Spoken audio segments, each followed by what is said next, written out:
வணக்கம். ரீசர்ச் பண்றவங்களுக்கு இருக்கிற ஒரு பெரிய தலைவலி என்னன்னா இந்த ஆய்வு கட்டுரைகள் தான். மலை மாதிரி குவிஞ்சு கிடக்கும். ஆனா கவலையே படாதீங்க. ஆர்டிஃபிஷியல் இன்டெலிஜென்ஸ், அதாவது செயற்கை நுண்ணறிவை வச்சு அது எப்படி நொடியில சுருக்கலான்னு நீங்க பார்க்கலாம். வாங்க இந்த மாடர்ன் டெக்னாலஜியோட ரகசியங்களை பத்தி தெரிஞ்சுக்கலாம். சரி வாங்க, முதல்ல எல்லா ரீசர்ச்சரும் ஃபேஸ் பண்ற ஒரு காமன் பிரச்சனையிலேருந்து ஸ்டார்ட் பண்ணுவோம். அதுதான் இந்த ஆய்வு சுமை சிக்கல். இது உங்க நேரத்தையும் சக்தியும் எப்படி காலி பண்ணுதுன்னு பார்ப்போம். உங்க ரிசர்ச்காக நீங்க சேகரிச்ச பேப்பர்ஸ் எல்லாம் இப்படி ஒரு மலை மாதிரி குவிஞ்சிருக்கா?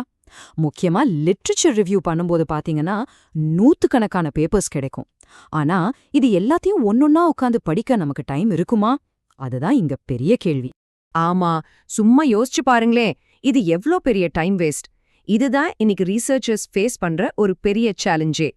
சோ இந்த பிரச்சனைக்கு ஒரு மாடர்ன் சொல்யூஷன் இருக்கு. ஆனா அதோட ஆணிவேர் எங்க இருக்கு தெரியுமா? நம்ம பாரம்பரிய இலக்கியத்துல இருக்கிற சுருங்கச் சொல்லுதல் அப்படிங்கிற ஒரு கொள்கையில தான். நம்ம நன்னூல்ல ஒரு நல்ல ஆசிரியருக்கு என்ன இலக்கணம் சொல்றாங்கன்னா, சுருங்கச் சொல்லி விளங்க வைத்தல் அப்படின்னு.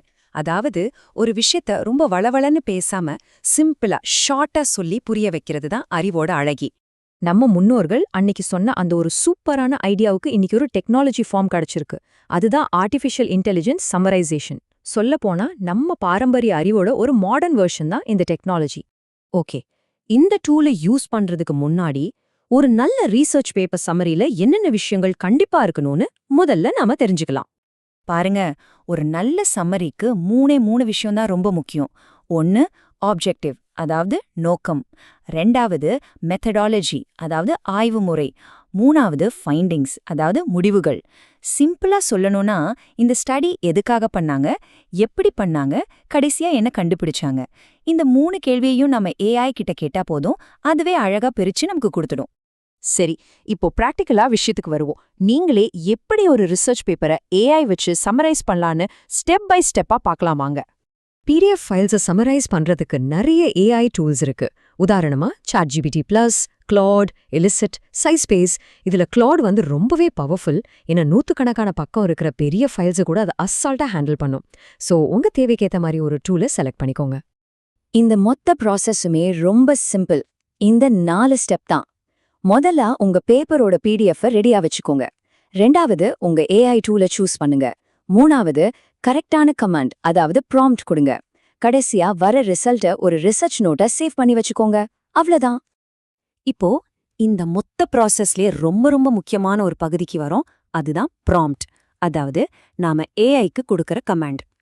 ஏஐ கிட்ட பேசும்போது பொதுவா சுருக்கித்தான் சொல்லாம இந்த கட்டுரையோட நோக்கம், ஆய்வு முறை, கண்டுபிடிப்புகள், அப்புறம் அதோட சீமரமைத்துகள், இது எல்லாத்தையும் தனித்தனியா 3லிருந்து 5 வாக்கியங்களை சுருக்கித்தா அப்படின்னு ரொம்ப தெளிவா கேளுங்க. இப்படி நீங்க பிரிச்சு கேட்கும்போது தான் உங்களுக்கு ரொம்ப துல்லியமான பதில் கிடைக்கும். சரி, ஒரு பேப்பரை எப்படி சம்மரைஸ் பண்றதுன்னு இப்ப நமக்கு தெரியும். இப்போ வாங்க அடுத்த லெவலுக்கு போலாம். எப்படின்னா, பல பேப்பர்ஸை ஒன்னா ஒப்பிட்டு பார்த்து உங்க ரிசர்ச்க்கு எது பெஸ்ட்னு கண்டுபிடிக்கிறது எப்படின்னு பார்க்கலாம். யோசிச்சு பாருங்க, பழையபடி நாமளே ஒன்னொன்னா படிச்சு கம்பேர் பண்ணா எவ்வளோ நேரம் ஆகும்? அது மட்டும் இல்லாம முக்கியமான சில டீடைல்ஸை மிஸ் பண்ணவும் சான்ஸ் இருக்கு. ஆனா இதே வேலையை ஏஐ வச்சு செய்யும்போது ரொம்ப வேகமா துல்லியமா பண்ணிடலாம். அது மட்டும் இல்ல, 2 பேப்பருக்கு நடுவுல இருக்கிற ஒற்றுமை என்ன, முரண்பாடு என்னங்கிறது கூட அது ஈஸியா கண்டுபிடிச்சு சொல்லிடும். இங்க தான் ஒரு சூப்பரான டெக்னிக் இருக்கு. நீங்க ஏஐ வச்சு ஜென்ரேட் பண்ணீங்கல்ல, அந்த சம்மரிஸ் எல்லாத்தையும் எடுத்து திரும்பவும் அதே ஏஐ கிட்டே கொடுத்து, இந்த சம்மரீஸ்ல எந்த பேப்பர் என்னோட ரீசர்ச் கேள்விக்கு ரொம்ப பக்கத்துல இருக்கு அப்படின்னு நீங்க கேட்கலாம். இப்படி நீங்க கம்பேர் பண்ணி கேட்கும்போதே ஏஐ உங்களுக்கு இன்னும் ஆழமான பதில்களை கொடுக்கும். உதாரணமா, எந்த பேப்பரோட மெத்தடாலஜியை நீங்க ஃபாலோ பண்ணலாம், இல்ல எந்தெந்த பேப்பரோட முடிவுகள் ஒன்னுக்கொன்னு முரணா இருக்குன்னு கூட அதால சொல்ல முடியும். இது உங்க ரிசர்ச்க்கு ஒரு கிளியரான டைரக்ஷன் கொடுக்கும் இல்லையா? இந்த ப்ராசஸோட கடைசி ஸ்டெப்பை மட்டும் மறந்துடாதீங்க.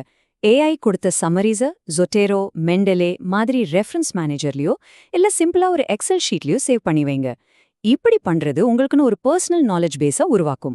முடிவா சொல்லணும்னா, நூத்துக்கணக்கான பேப்பர்ஸை படிக்க நேரமில்லாம தவிக்கிற ரிசர்ச்சர்ஸ்க்கு இந்த ஏஐ சம்மரைசேஷன் ஒரு பெரிய வரப்பிரசாதம்னே சொல்லலாம். இது உங்க நேரத்தை மிச்சப்படுத்துறது மட்டும் இல்ல, உங்க ஆய்வோட தரத்தையும் அடுத்த லெவலுக்கு எடுத்துட்டு போகும். சரி, நாம இன்னைக்கு பார்த்ததுல நீங்க ஞாபகம் வச்சுக்க வேண்டிய முக்கியமான விஷயங்கள் என்னன்னா, 1. சம்மரியில இருக்கிற அந்த 3 முக்கிய கூறுகள்: நோக்கம், ஆய்வு முறை, முடிவுகள். இதுல கவனம் செலுத்துங்க. 2வது, துல்லியமான பல பகுதிகள் இருக்கிற மாதிரி ப்ராம்ப்ட் யூஸ் பண்ணுங்க. 3வது, பல சம்மரிஸை ஒப்பிட்டு பார்த்து சரியான பேப்பரை கண்டுபிடிங்க. கடைசியா ஏஐ அவுட்புட்டை ஒரு ஆர்கனைஸ்ட் ரிசர்ச் நோட்டா மாத்துங்க. எல்லாம் சரிதான், ஆனா ஒரு முக்கியமான கேள்வி இருக்கு. இந்த ஏஐ சொல்றது எல்லாமே உண்மையா இல்ல அதுவா எதையாவது கற்பனை பண்ணி இல்லாததை ஈட்டுக்கட்டி சொல்லுதா? இதை எப்படி நாம செக் பண்றது?